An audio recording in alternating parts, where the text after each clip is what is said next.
Welcome to How You Livin', a transformative podcast featuring best-selling author, inspirational speaker, and minister, Dr. Rick Rigsby. And now, Dr. Rick.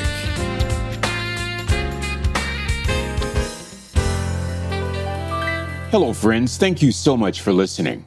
It's time now to continue a conversation we began with the last episode under the title, The Essence of Greatness, Part 1. Part 1 is subtitled, The Pain of Success. In Part 1, we discussed the necessity of pain in order to grow. Our conversation was assisted greatly by the work of Samuel Chand in his wonderful book titled, Leadership Pain, The Classroom for Growth. In this book, Chand argued that growth equals change, change equals loss, loss equals pain, so inevitably, growth equals pain. His conclusion? No pain, no growth. If we're not committed to change, we should not expect to grow. Oftentimes, our growth is hijacked because of comfort. Comfortable habits can cause familiar ruts. I recall taking a golfing lesson years ago. The golf pro shared something very revealing. He said that most golfers shortcut their own improvement. And I was right in that category.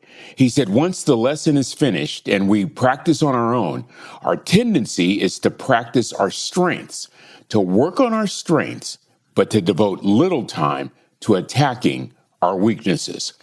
I need to remind every one of us, myself at the top of the list, great people do things that other people don't. A price must be paid to accomplish greatness. You have to move beyond the chains and shackles of simply working in that area called familiar and improving only those strengths. You have to get uncomfortable. And it's critical, even if it means upsetting our routines. Don't forget the words of Albert Einstein, who said insanity is doing the same thing over and over again and expecting different results. The thesis of The Essence of Greatness, Part 1, is simply titled, Not Everyone Will Be Successful. Everyone can be successful. We all have the capacity, but not everyone is willing to pay the price. The essence of greatness requires a singularity of purpose, which produces a tenacious determination that results in a focus incapable of distraction. Bottom line, without purpose, there is no singular priority in our lives. Without a singularity of priority, there is no daily focus. And without a daily focus, we practice only that which is familiar and comfortable. And we avoid all other areas that have the potential to produce pain in our lives.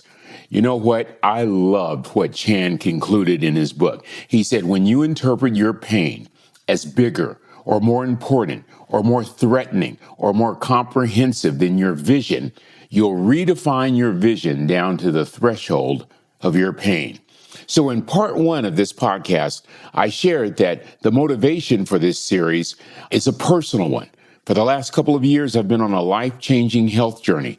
I should say I've gone from 310 pounds to 180 pounds. And more important to me, I'm healthy. For the first time in 60 plus years, I'm healthy. I'm not here to discuss the outcome of my weight journey. I'd much rather discuss the process. For if we focus on the process, the outcome will take care of itself. Regardless of the pain of the process, I am committed every day to a healthy lifestyle. And this means I am more than willing to endure the pain. I've discovered the joy and satisfaction that pain offers our lives, a thrill of achievement that is so euphoric, I'll never go back to my old way of life. The pains I've endured the past few years opened the door to immeasurable growth. In fact, I no longer even refer to them as pains, but opportunities. Opportunities that I have created in order to grow. Here are my top 3 opportunities. Number 1, you must yield control in order to gain control. I lived a lifestyle that was completely out of control. I had to learn to yield control in order to regain control. Number 2, you must be willing to have a teachable spirit. Friends, if you don't have a teachable spirit, you're going to stay at the same level you are right now. I love the old adage, if you're the smartest person in your group, you need a new group. And third, and perhaps most important, I think this was the most important opportunity that I've learned as I've moved from pain to opportunity. You have to answer the why question. If you can't answer why should I change? You will never tolerate the pain of change. And let me tell you, change is painful. Growth is painful. There's no shortcut to excellence. There's no shortcut to greatness. And it was painful to correct negative behaviors that I had developed over the last 60 plus years, like being an emotional eater, allowing emotions to trigger my eating, or eating with my eyes. I'd be completely satisfied. My stomach would be full, but I would see food and I would say, I've got to have that. But without that pain, there is no confrontation within that leads to growth. And it's the growth that leads to new discoveries. I discovered the difference between hunger and need. Such discoveries pull us out of the stalls, pull us out of the ruts that we have developed in our lives. You see, the essence of greatness means that you must be willing to endure the pain. You'll never endure the pain unless you can answer the why question. So, the essence of greatness, part 1, subtitled The Pain of Success, offers our foundation on which to build. This episode, which is part 2, is titled The Blueprint for Success. Here's the central theme. Do hard better. Oh boy. This is a difficult sell in this generation, but here's the theme once again.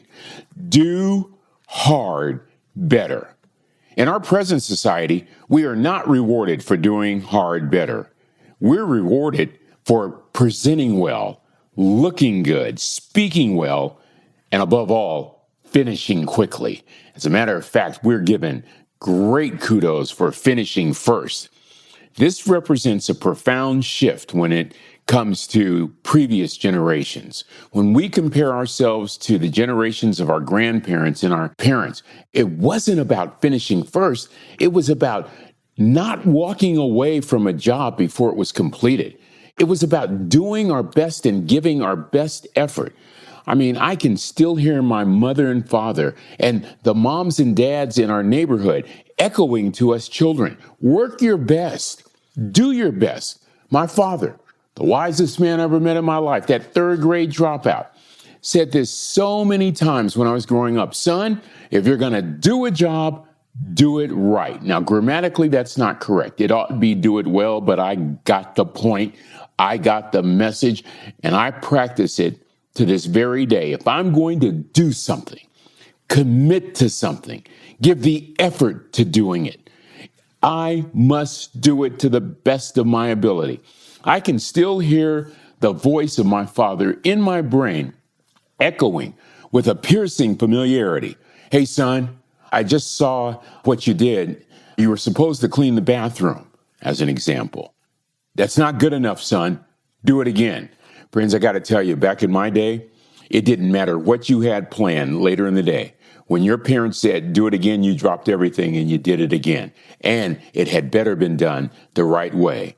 What the people of that generation were trying to pass on to us was this. Do not shy away from hard. Do not run away from hard, but learn to do hard better. Oh, this is a tough sell in our automated, highly technical world of the 21st century, where we're constantly looking for shortcuts and easy way out. But what we don't realize is that when we take shortcuts, when we produce an easy way out, it's creating a different mentality, a mentality that offers us permission to render sloppy work, to give work that is unfinished. Rather than taking pride in doing a good job, we boast about how quickly we finish the job. Friends, I read an interesting article by Tim Denning in a post by Success Magazine. The article had a title that captured my attention. Here was the title of Denning's article. If your life sucks, it's proof you need to do more hard things. Isn't that great?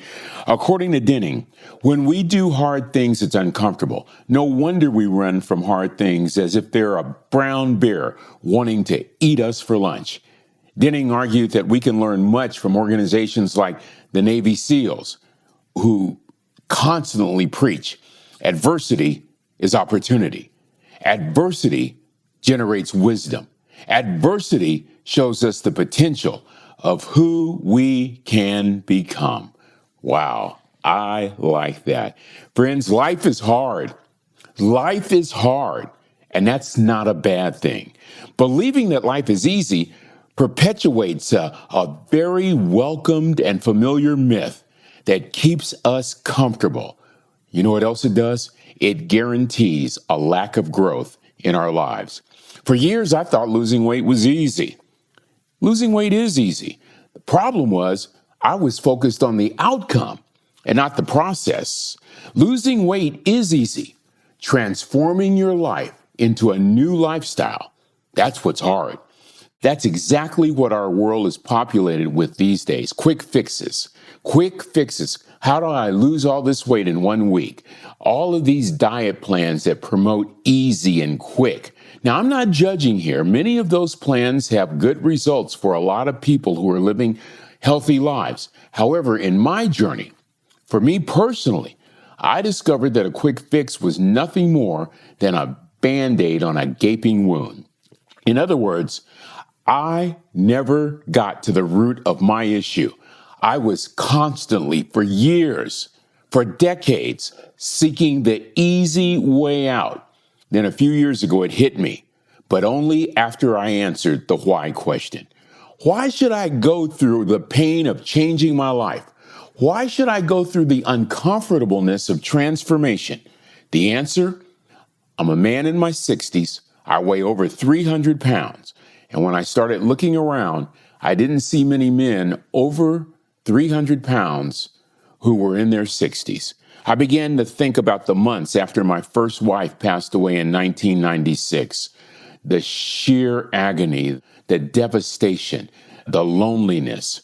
I forced myself to go there for a season. You see, friends, I know what it's like to be widowed. I know what it's like to see the faces of little children who had to say goodbye to their mother. And I also, these days, know what it's like to live with grandchildren, to play with grandchildren, to experience life with grandchildren.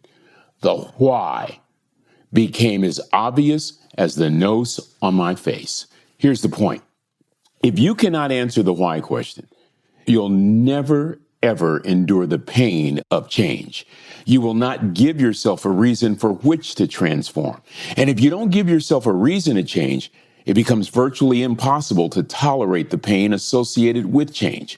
And so, at this hour, right now, I'm inviting you to take on a simple yet profound mission.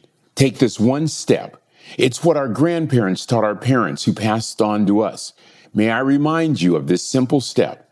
Today, this very hour, develop a new mindset that says from this day forward, I will relentlessly commit totally to doing hard better. Friends, what awaits you is a kind of freedom and joy that you cannot possibly imagine. Well, that's going to do it for this episode. Until we meet again, this is Dr. Rick asking the most important question I can ask. How you living? Are you ready to make an impact in your world right now? Do you want to stop existing and start living your best life right now? Dr. Rick wants to give you the first chapter of his best-selling book, Lessons from a Third Grade Dropout, absolutely free. Just go to www.rickrigsby.com/free gift to get the print or audiobook right now. This is the podcastfactory.com.